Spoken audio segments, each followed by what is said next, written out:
আসসালামু আলাইকুম ওরহমতুল্লাহি ওয়াবারাকাতুহু। সম্মানিত দর্শক এবং শ্রোতা, আপনারা জানেন আমি সব সময় অথেন্টিক সত্য আমলগুলো বলে থাকি। কোরআন সুন্নাহ মোতাবেক আউলিয়ায়ে কেরামগণের দেওয়া অনেক বিখ্যাত আমলের কথা আমি এই চ্যানেলে বলে থাকি। আপনারা জানেন আমি সব সময় বাস্তবসম্মত এবং সব সময় সত্য আমলগুলো দিয়ে থাকি। আপনারা আজকে যে আমলটি জানতে পারবেন সেই আমলটি হচ্ছে কঠিন থেকে কঠিনতর কাজগুলো আপনারা কিভাবে সহজ করবেন। একটি দোয়া পড়ে বিশাল কঠিন কাজকে আপনি সহজ করে দিতে পারবেন ইনশাআল্লাহ, যদি আপনারা আমার আজকের কথাগুলোকে একটু মন দিয়ে গভীরভাবে শ্রবণ করেন এবং ওই অনুযায়ী আমল করে যদি দোয়া পড়েন, ইনশাআল্লাহ যত বড় কঠিন কাজ হোক না কেন সহজ হয়ে যাবে। এর আগে দুইটি কথা বলে নেই, কারণ আমি যে ভূমিকা দিব এই ভূমিকাকে যদি আপনি বকবক মনে করেন বা মনে করেন যে আমি অনেক বেশি কথা বলি বা আমি অনেক বড় ভূমিকা দেই, তাহলে ভুল করলেন। জ্ঞানী ব্যক্তির কাজ হচ্ছে কেউ কিছু বললে তার শুরু থেকে শেষ পর্যন্ত কথাগুলো শুনবেন এবং তারপরে জবাব দিবেন। কিছুক্ষণ শোনার পরেই বিরক্ত হয়ে তাকে দুইটা গালি দিয়ে চলে যাওয়া এটি বোকামির কাজ। সুতরাং আমি শুরু থেকে শেষ পর্যন্ত কি কথা বললাম এটি শুনুন, বুঝুন, অবজার্ভ করুন, আত্মস্থ করুন। এরপরে যদি কোনো কমেন্ট করার থাকে তাহলে করবেন ইনশাআল্লাহ। সম্মানিত দর্শক এবং শ্রোতা, কঠিন কাজকে সহজ করে দেওয়ার জন্য অনেক আমল গুগল সার্চ করলে পাওয়া যায়। আপনারা গুগলের সার্চ বারে লিখুন কঠিন কাজ সহজ করার দোয়া, সার্চ করুন, হাজার হাজার দোয়া চলে আসবে আপনার সামনে। এবং আপনারা যদি ইউটিউবের মধ্যেও সার্চ করেন কঠিন কাজকে সহজ করার দোয়া, তাহলে ওই রকম শত শত বা হাজার হাজার ভিডিও আপনার সামনে উপস্থাপিত হবে। অনেক বড় মাপের হুজুর, অনেক বড় মাপের মুফাসসিরিন, অনেক বড় মাপের ব্যক্তিত্বরা কোরআন এবং হাদিস থেকে অনেক লম্বা দোয়াগুলো আপনাদেরকে শেখাচ্ছেন। আর আপনারা অনেকে সেই দোয়াগুলো শিখছেন, আবার অনেকে এটিকে উপেক্ষা করে চলে যাচ্ছেন। আর অনেকে দোয়া শিখে এইভাবে আপনারা পড়ছেন কিন্তু ফলাফল পাচ্ছেন না। যখন ফলাফল পাচ্ছেন না তখন আপনার মনের গভীরে আপনার অজান্তে আল্লাহ এবং রাসূলের প্রতি, কোরআন এবং হাদিসের প্রতি আপনার কিন্তু আস্তে আস্তে অবজ্ঞা চলে আসছে। আপনার মন সেই দিকে আর থাকছে না, কারণ আপনি মনে করছেন যে ওই দোয়াটা পড়ে আমি তো ওই কাজটি শুরু করলাম কিন্তু আমার কাজ তো হলো না। তাহলে ওই মোল্লা হয়তো মিথ্যুক হতে পারে, অথবা কোনো জাল হাদিস বলে দিছে হয়তো, অথবা আল্লাহ কোরআনে বলল আমি করলাম কোনো ফল পেলাম না, তাহলে কি হলো?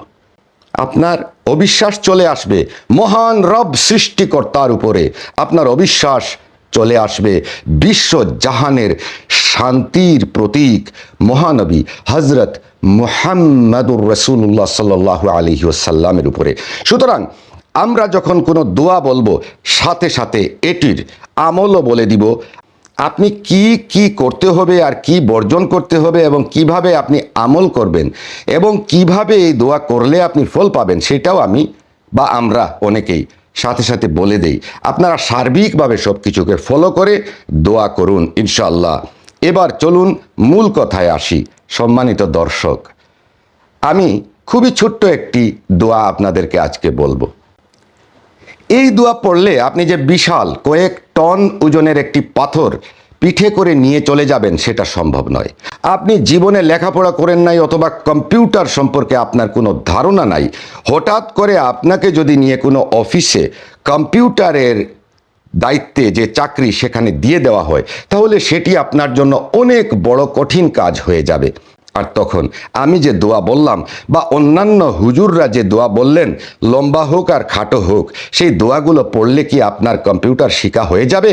আর আপনি কি সেখানে কম্পিউটারের কাজগুলো করে নিতে পারবেন? অবশ্যই পারবেন না।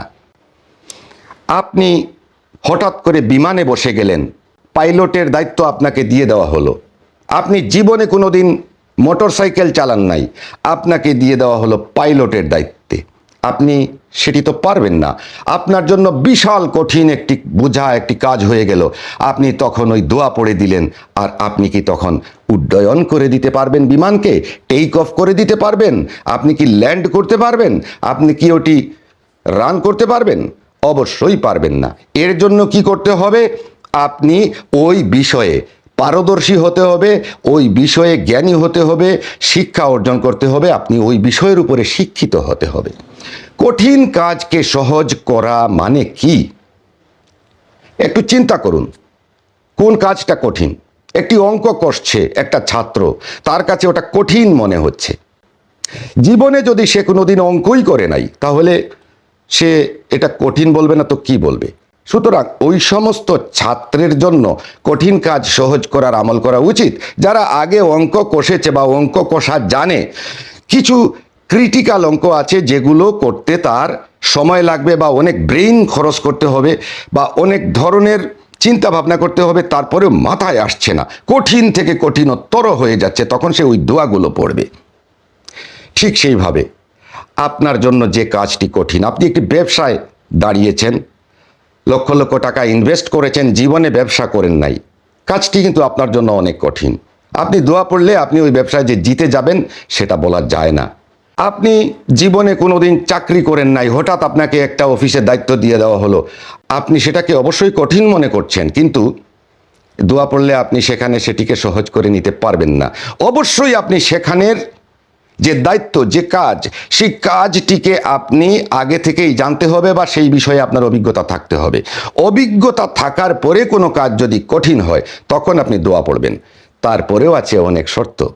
শুধু দোয়া পড়লে কিছু হবে না, আপনি ইসলামিক হতে হবে। যেহেতু দোয়াগুলো হচ্ছে ইসলামিক, কোরআন অথবা হাদিস থেকে এসছে, অথবা আউলিয়ায়ে কেরামগণ দিয়েছেন কোরআন হাদিস থেকে নিয়ে।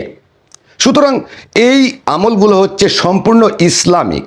আপনি আপনার কাজকে সহজ করার জন্য, বেনিফিট নেওয়ার জন্য দোয়াটি পড়লেন, কিন্তু এক ওয়াক্ত নামাজ পড়েন না, আপনি রোজা ভেঙে খাবার খান, আপনি জীবনে টাকা থাকা সত্ত্বে হজ করেন নাই, আপনি জাকাতও দেন না, এবং হয়তো বা কোনো কোনো ক্ষেত্রে ঈমানও অনেকের নাই, কিন্তু কঠিন কাজ সহজ করার জন্য হুজুর বলছে এই দোয়াটি করেই যে সে ফল পেয়ে যাবে, তা কিন্তু নয়।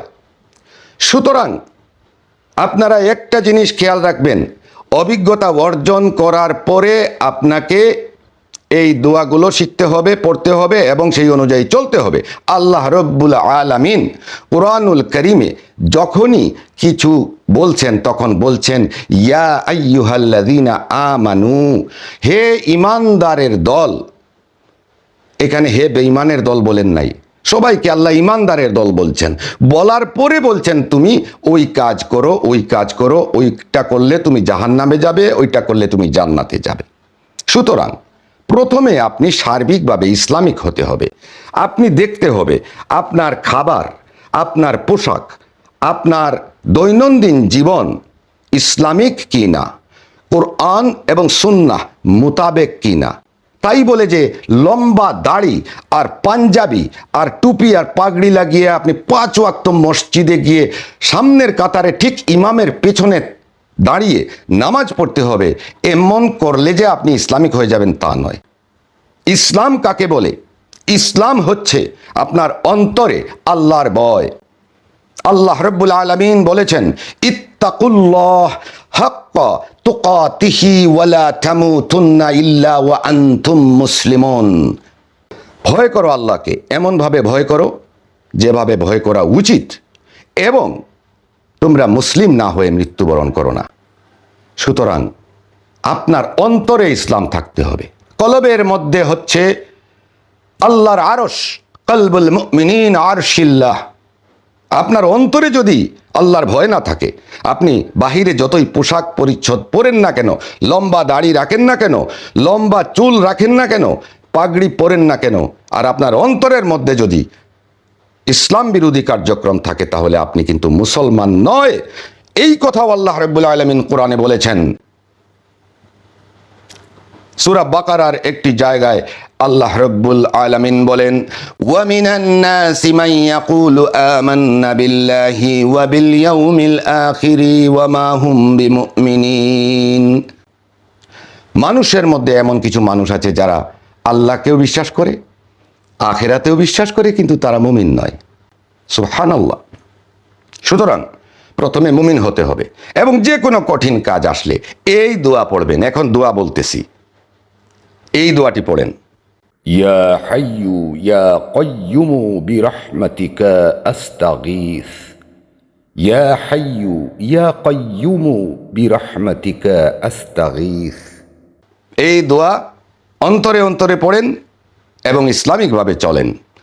কঠিন থেকে কঠিনতর কাজ, আপনার অভিজ্ঞতার প্রেক্ষিতে যে কাজগুলো আসবে সেগুলো আপনার জন্য সহজ হবে, কিন্তু আপনি কাজই জানেন না, সেই জন্য এই দোয়া পড়ে এই কাজ করে নেওয়ার চেষ্টা করবেন না। প্রথমে অভিজ্ঞতা অর্জন করুন।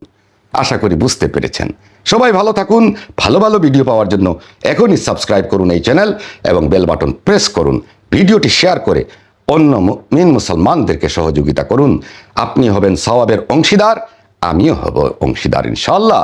সবাই ভালো থাকুন। আল্লাহ হাফিজ। আসসালামু আলাইকুম ওয়া রাহমাতুল্লাহি ওয়া বারাকাতুহু।